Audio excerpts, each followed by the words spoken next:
We're going to now continue this conversation, switching from the developer side, building side, to looking at unlocking Bitcoin liquidity. Talking about everything from decentralized finance, wallets, stable coins, runes, and so much more, as we have discussed today, how expansive the Bitcoin ecosystem has become in the last 15 years, and more importantly, the last 12 months. Ladies and gentlemen, big round of applause for our next speaker, KT of Yala.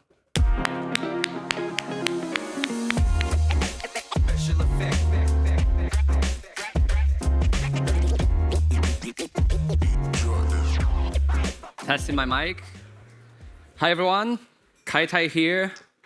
It was a long flight, flying from Paris. I have to wait 6 hours being stuck in the plane in New York, but happy to be here. Prior to founding Yala, I was working as a VC investor at Binance Labs. So we were kind of looking for talents, potential founders, and now I switched back to the founder seat. So for the past 7 months, we were sitting in our ivory tower.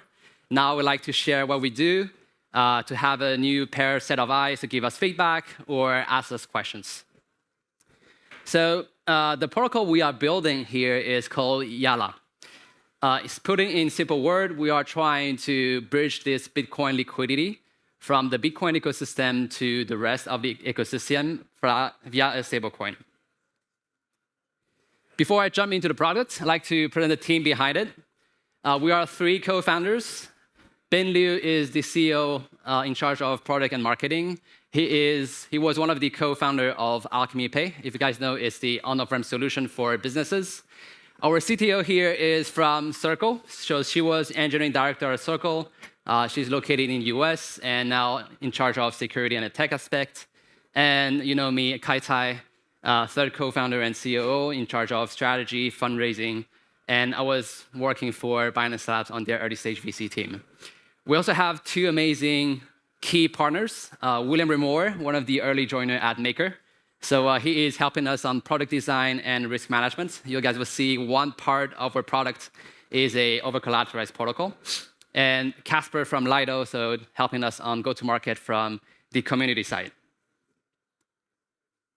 All right, so what we have noticed, you can see at the bottom left, 1.2 trillion worth of BTC liquidity projections by DeFi Llama data points by 2030.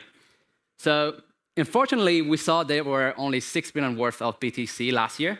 So we were wondering what happens, what is the gap, and why do BTC holders not engage into DeFi? Because DeFi is sort of the key way path to earn extra yields.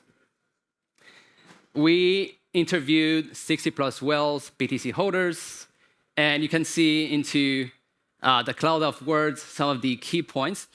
One of the key block road was transactional risk. Second was bridging. So whales don't trust bridging, wrapping, etc. It is sort of centralized and risky. And even if they were to engage into DeFi, they hate to hold other type of tokens. So that's why so much liquidity are still in those hands and not involved in DeFi. So that's when we try to come in and to solve that issue. And this is what we do. All right, so on the left-hand side, you can see we accept BTC and UTXO assets. The green box here is the over-collateralized protocol. So through a stake and mint process, we mint our stablecoin, just as the same way Maker does. And the output is the stablecoin Yala USD YU. If you look at the competitive landscape, there are so many BTC-backed stablecoin. The differentiating factor for us is the following. We have this built in-house Oracle and indexer that will help this liquidity to bridge from the BTC ecosystem to any other ecosystem. The key takeaway here before I jump onto the tech is we are native to BTC, so we inherit the same consensus mechanism, and we also settle directly on BTC. So no sidechain, no layer 2. Okay, this is the architecture. So we have 2 modules. The left-hand side module is the so-called white module. That's where our asset sits. And on your right-hand side is the black module for our lending protocol. As I explained earlier, we have the indexer and oracle that act as a validator to approve or reject any transaction from users. And the way we think of the modularity is the following. So we would be on any given chain virtual machine. We then can leverage the smart contract capability. And through a map and mint, we just mint the same amount of stablecoin on the destination chain. So there's no wrapping, there's no centralization risk here. And we help user to stake the stablecoin YU to start earning yields. So this architecture is here to help the user to solve the first pain point, which is not bridging their BTC. And as you can see, anything behind the block module will always stay on BTC. So the BTC asset is never bridged.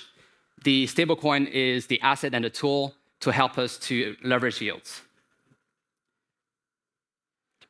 We also take security very seriously. So on the indexes side, we try to have a decentralized indexing system. We also have implemented a federated voting mechanism to make sure there's no single point of failure. And on the data side, we are partnering with different protocols. For the cross-chain security, we are helped by the polyhedral bridge. And then on the data verification, we're working with Neobit on the DA approval so that we make sure that everything transitions from one space to the other in a secure manner. The way we offer it is through different modes. If you guys are familiar with, on the centralized exchange, we have the so-called light mode and pro mode. So for the light mode is really to onboard more users. What they do is a pretty simplified experience through a few steps that I explain later. So they only interact with us with the clicks. There is no liquidation risk because Yala is taking care of paying back the loan and interest when the Bitcoin price is collapsing. And then on the other hand, we also like to serve the pro users. So the users will have their hand on any step of the user experience. And that's when we can give the flexibility for our user to do whatever they want from the Bitcoin ecosystem to the rest of the ecosystem. So let me explain more on the user journey. This is the light mode. So on the light mode, there will be 3 different interfaces. First one is pretty straightforward. You connect your BTC wallet. The over-collateralization ratio is at 75%. So you can borrow up to 75%. Then once you select the amount to borrow, you move on to the next step. Next step is like a marketplace. So user pick the chain and the DeFi protocol on which they want to stake. So usually it's APY driven. One thing to notice is we are not pressured by the amount of money to distribute to the APY because our partner protocols are providing those APY. Last is the withdrawal step. So people just can come, and if they are happy with the yields, they click on withdrawal, and then we'll help the user to unstake everything from any given destination chain. And then we bridge it back to Bitcoin, and we swap it back to BTC. So as input, you will have BTC, and as output, you also have BTC plus extra earnings in BTC. So that solves the second pain point we heard from Bitcoin whales and holders is we don't want to hold any other type of tokens at Bitcoin. So we make sure that at the output, we have BTC for the initial stakes as collateral, but also for the extra earnings. The pro mode is very similar, but at every step, you'll decide if you wanted to swap, if you wanted to hold. The only drawback I can see on the pro mode is you have to maintain 2 different wallets, one on Bitcoin, the other one on either EVMs or SVM. And you also have to have other type of tokens to pay for gas fee. So another step to illustrate how we move from one ecosystem to the other. So we don't have any bridged or wrapped version, as I mentioned before. So this is to illustrate how easy for a user to, for example, choose a lending protocol on Arbitrum or any EVMs. If they wanted to bridge on the rest of the ecosystem, this ecosystem is easy. If you remember, we do a map and mint, and we do a map and burn if you do the other way around. Some of the people are also asking us if we are a competitor to liquid staking protocols. The answer is no, we are more partners. So how it worked is we have a module on the given protocol. We announced partnership with Babylon in March. So how it works is one user pick the over-collateralized ratio. They can also pick a box which asks them, do you want to stake for restaking? If they were to pick and tick that box, then the same amount of collateral could be used both on our ecosystem to borrow YU, the stablecoin, but also earning extra yields from restaking. The only drawback is the BTC collateral might be slashed. So we also have an insurance module. It's working like a liquidity protocol. On the one part, you have user paying for a premium just to cover the risk, and the liquidity providers are rewarded based on those premium. So we were in our ivory tower since November. 7 months down the road, we are currently ready to deploy on testnet. We are going to announce the seed raise funding. So we're planning to announce by beginning of August. You guys can also expect us to announce the testnet at the same time.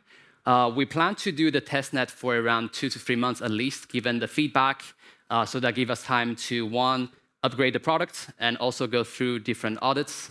Our CTO is going to make sure we run at least 3 audits to make sure we have all the assets safe. And then the full version is planned to be this Q3 2024. Another updated version, V2, for January 25, before we eventually transition to a DAO process. So it's pretty similar of what MakerDAO did on Ethereum, but we wanted to make sure we have our hands on how it is evolving. We don't want it to move to the DAO too soon, otherwise we lose control, and it's pretty difficult to have the community to implement any updates. That was pretty it. So if you have any questions, I'll stick around to answer questions. Feel free to follow us on Twitter, Telegram, or the social media accounts. We have 2-3 minutes left. If you have any questions, feel free to ask. Otherwise, I'll stick around for questions later.